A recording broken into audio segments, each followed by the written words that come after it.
Yo, what is up guys? It's me, Exactly. With rumors that the Wolves are also interested in bringing in Derrick Rose this summer, I think it would be alright for some Chicago fans to kind of bandwagon over to the Wolves until their GMs are fired. Huge draft day trade. Huge. Jimmy Butler to the Minnesota Timberwolves. That is crazy. Lots of fans are already excited to see what this Wolves team could do next year. Twitter and the internet was just going crazy, and so was I. I mean, I was excited enough about the Wolves already since they were going to be one of the young up-and-coming teams in the NBA next year, but now I'm excited to see who else they're going to get this summer, because I can guarantee you this: they are not done making moves, whether it be trades or adding someone else through free agency. And on top of that, I'm excited to see what they can do on the court as well. They are about to set flames. Tom Thibodeau got one of his favorite players ever back in Jimmy Butler, and like I said, he really wants Rose back too, another one of his favorite players he has ever coached. So I wouldn't be surprised if that happens this summer and we see Derrick Rose suit up for the Minnesota Timberwolves. I mean, he's basically building a better version of the Bulls in Minnesota. If I was a Bulls fan, I'd be feeling some type of way. I mean, I'd be looking at my management, then looking at Tom Thibodeau and the Wolves, looking back at my management with a single tear rolling down my cheek. Look, Bulls fans, every time you think your team can't possibly screw it up anymore, they find a way to. Now, at first, when this trade went down, I was like, all right, it's not the worst thing ever for Chicago. And it's not, but it could be. I mean, I don't know. There are a lot of things that we, of course, have to wait and see first with this trade. Really, every player the Bulls got back in this trade is kind of a wait and see type thing. Kris Dunn didn't have the best rookie year at all last year, so we have to wait and see whether or not he can actually be good. Lavine is coming off a very unfortunate ACL tear. We have to wait to see if he can get back to as good as he was and continue to improve on top of that. And then the rookie Lauri Markkanen.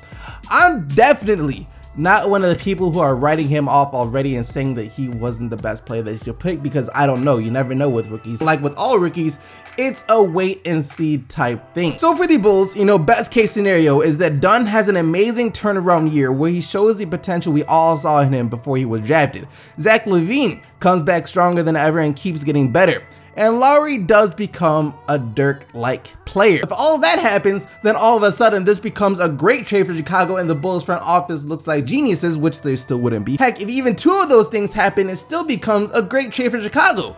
But until we see if those things happen or not, we can't really judge, and it was a huge risk for the Bulls to give away Jimmy Butler for a package like that. And it's in saying that I know Bulls fans would have rather done a trade with Boston or Phoenix or some other team with a higher pick in the draft, especially since for the longest now there were talks about the Celtics giving up this year's pick plus next year's pick plus a young player like Jaylen Brown for Jimmy Butler. But I guess Boston was unwilling to give up all of that. I mean, it's clear now that Boston didn't even want Butler that bad, because we all know that the Celtics could have easily made a better offer than the Wolves did for Butler. That being said, the thing that Chicago fans should be most upset about is that your team decided it was a good idea for a team that has just clearly began its rebuilding process to sell off a pick in the draft to the Warriors. I'm sorry, but that is just terrible. How in the world does a team that is rebuilding think it's okay to sell a pick like that? I mean, man, I'm sorry, Bulls fans, but that is just one of the dumbest things I have ever seen a front office do. And if Dunn, Lavine, and Lauri don't work out for you guys, like I said in the beginning, I wouldn't judge you guys at all if you decided to rep the Wolves for a bit until your front office undergoes some serious changes. I mean, you know it's bad when Jimmy Butler's trainer snaps on you. A freaking trainer snapped on the Bulls front office. Take a look at this tweet. 0-82, worst culture in the league. I met drug dealers with better morals than their GM. He is a liar and everyone knows. If a trainer says that about you on Twitter, you know something is terribly wrong. But hey, Jimmy Butler is in a better situation now, and I cannot wait to see what he will be able to do with all the talent around him in Minnesota. It is about to be crazy. A lot of people are under the impression that the Boston Celtics took an L by not trading their pick in the draft this year for a player to help them win right now. But honestly, I don't think it's that bad. There were some rumors about them pursuing Anthony Davis, but I don't think many people actually expected Anthony Davis to be traded. Then there were reports that said they were in serious talk during the draft with the Pacers about Paul George, but nothing came of that either. And obviously, they just didn't want Butler or didn't want to give up too much to get him. See, it seems like the Celtics are the opposite of the Bulls. You know, Chicago always winds up giving away its most valuable assets for little to nothing.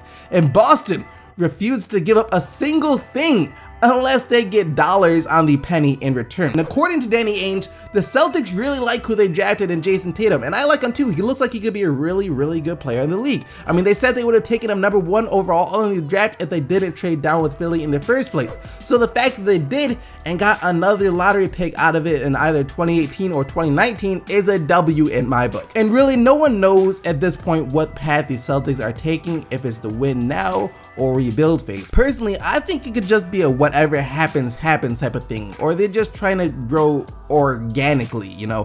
If a trade comes up and they like it, they will take it, but they don't want to risk all of their assets on one big trade to try and win now, which is smart. I kind of like what Boston is doing. They're bringing in talented rookies to a winning team and culture. Seems like they're trying to emulate the sustained success the Spurs have had over the past 20 years. Of course, Duncan was brought into a winning environment. Same thing for Tony Parker, Manu Ginobili, and Kawhi Leonard. The Celtics have an opportunity to do something similar to that. The Spurs never once these past 20 years have ever made a huge risk in an attempt to win now. They just stayed the course, bringing in winning players to a winning culture, no heat of the moment decisions, and it's paid off for them. And it seems to me like that's what the Celtics are doing now. So while they could still sign a big free agent to fill in the holes in their roster, I wouldn't expect them to liquidate all of their future picks and a bunch of their other assets in one big player this summer or anytime in the future. Hey, I'm gonna tell you what, Lonzo Ball is gonna take the Lakers to the playoffs his first year. Come see me when he does. I'll have another hat on to say I told you so.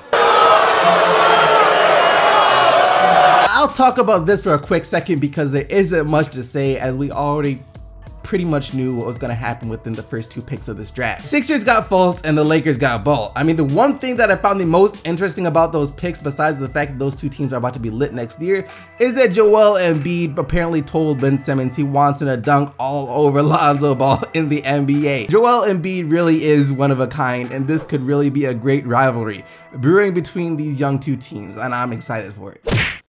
Look, I could go on and on forever talking about this draft, what teams messed up, what teams didn't, what players I like, what I didn't, but I'm just going to talk about the things that stood out the most to me from now on. Some other pickups I really like for teams include the Phoenix Suns getting Josh Jackson. He fits in perfectly there. He's a scrappy, tough guy. In Phoenix last year, even though their defense didn't look like it, they were still a pretty scrappy team. Got in a lot of fights, so I think Josh Jackson will be a great fit. And he will also help out tons with their defense too. And the Mavericks got Dennis Smith Jr., an excellent pickup at the #9 pick, as he could be that guy that we all look back and wonder how he ever fell so low in the first place. Same thing for Malik Monk falling to a #11. That to me was one of the biggest surprises in the draft. And with my Pistons picking at #12, I was hoping for just a second that he would somehow fall one spot lower, but I knew it wasn't gonna happen, and hey, it is what it is. The Blazers traded into the lottery by giving up their 2 mid-round first picks to take Zach Collins at #10. They did need some upgrades at the 4 spot, so hopefully he can be that upgrade. Also, shout out to the Sacramento Kings. It seems like they're finally getting their acts together. They did really well in this draft, like really well. Got their coveted player in Fox and also got Justin Jackson. But we all know it's not a draft without them taking a big man.